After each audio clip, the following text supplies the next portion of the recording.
আসসালামু আলাইকুম। এই মুহূর্তে আপনারা দেখতে পাচ্ছেন ঢাকার আকাশ একেবারেই মেঘাচ্ছন্ন।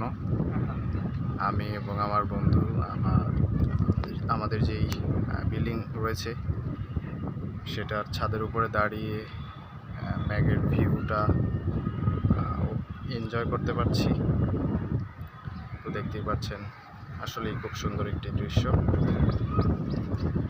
তোরটা থেকে আমারটা ক্যামেরা ভালো রে, তোরটা ভালো। হ্যাঁ, অবশ্যই ভালো তো হওয়ার কথা, কারণ ফোনটা ভালো তো।